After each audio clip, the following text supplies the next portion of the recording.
Hi everyone, welcome to my brand new motorsports YouTube channel. Let's get started with the 2019 Rolex 24 at Daytona preview.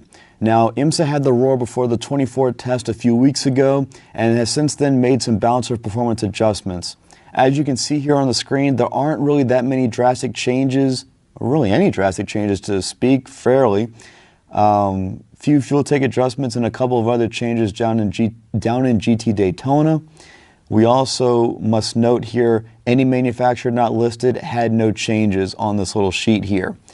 Michelin is now the sole tire supplier for the field. Continental supplied the majority of the field last year, so it's going to be interesting to see how some of the cars handle on the newer rubber this year. Also, the prototype class from last year has split to DPIs that are manufacturer-based and LMP2 cars that are Pro-Am and are the same cars you could run in the World Endurance Championship. Let's take a look now at the four classes that are going to run. The simplest class to look at is going to be LMP2. Why? There's only four cars. Dragon Speed has two cars, Performance Tech has one car, PR1 Mathiasen has the other. As for who wins, I think it's going to be Dragon Speed because they have two cars. Hedging your bets, so to speak. Now, DPI has a lot of star-studded lineups here. The number 10 Wayne Taylor Racing Cadillac has Fernando Alonso and Kamui Kobayashi joining Renger van der Zande and Jordan Taylor. Kobayashi and Alonso both drive for the Toyota LMP1 program, so they know how to drive sports cars pretty well. Then you're looking at the number 50 Cadillac for Juncos Racing. I bring them up because this is their first ever sports car race, and in the roar before the 24, they were 6th, 5th, and 4th in 3 of the sessions. They have Agustin Canapino joining Renee Binder, Kyle Kaiser, and Will Owen. One of the cars that I would look at, just as a bit of an outside shot, dark horse, I'd say top 5 is realistic if they can keep the car together and on track. My pick to win, however, is the number 7 Acura Team Penske DPI with Ricky Taylor, Elio Castroneves, and Alexander Rossi. Rossi joins the team to replace Graham Rahal, who left the team feeling that he was too tall for the car.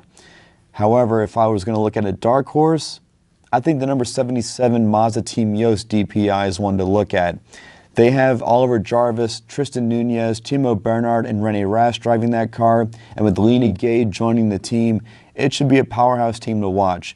Mazda was quickest by a long shot at the qualifying session that they had at the Roar, which determined pit position and garage placement. Let's look for them to do well if the team can hold the car together for 24 hours.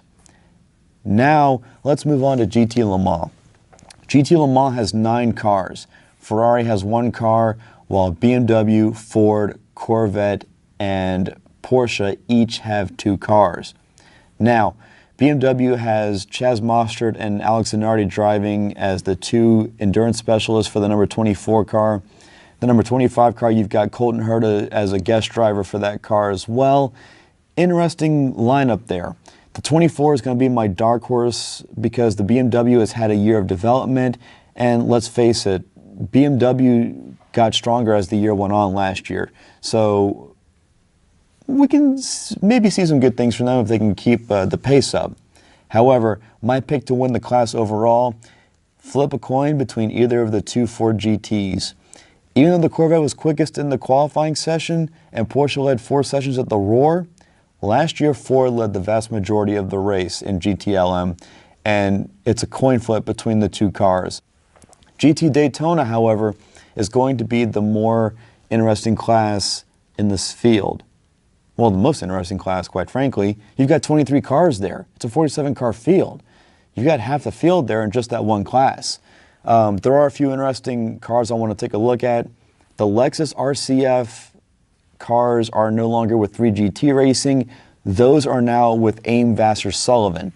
Townsend Bell drove in the Indy 500 the last few years. He missed 2018, and he was really quick in 2016 when he unfortunately had a pit collision. He's going to be in the number 12 car with Aaron Telitz. I expect that car to do pretty decently well if Townsend can keep everything together and Aaron can keep his cool, considering this is also his first ever sports car race. My dark horse to win the class is the number 13 Via Italia Ferrari. There's 3 Brazilian drivers in that lineup, plus Andrea Bertolini. Victor Franzoni is one of the Brazilians in that lineup, and the car was pretty good at the Roar before the 24. If I was going to pick a car to win, though, in GT Daytona, I'm looking at the Heinricher Racing with Meyershank Racing Acura NSX GT3. Jackie Heinricher unfortunately had to step back because of an injury. She was replacing the team with Christina Nielsen for the Rolex 24. She also has Anna Beatriz, Simona Di Silvestro, and Catherine Legge driving that car. It's an all-female lineup, and they were pretty good at the Rolex 24 test that they had a few weeks ago. I expect them to do well. They're on my pick to win. We do also have an interesting situation where two other cars have changed up. Starworks has re-entered with an Audi R8, and Magnus Racing went from an Audi to a Lamborghini. Lamborghini won the race last year in GT Daytona. It was the first 24-hour race win for a Lamborghini overall, and I think it's going to be an interesting fit to see if Magnus can do better this year than they did last year. Lamborghini won the GT Daytona Championship for the season with Paul Miller Racing. Paul Miller Racing is back this year as well. So we have a lot of good storylines heading into the Rolex 24. A lot of good drivers, a lot of good teams, and we have a lot of unpredictability. What's going to happen? Well, there's only one way to find out. You're going to be watching NBCSN for the vast majority of the race. There should be a few hours streamed exclusively on the NBCSN app, but they're going to be on the air 24 hours, and it's going to be fun to see. So, that being said, I'm Christopher DeHardy. Let me know what you think about this video. Feel free to like, subscribe, hit notification bell, whatever you want to do. If not, it is what it is. Thanks so much, and I'll be doing some more IMSA stuff this year, as well as IndyCar and the Road to Indy, and we'll see some cool stuff from the Rolex 24 with this channel. Have a good one, y'all. Bye.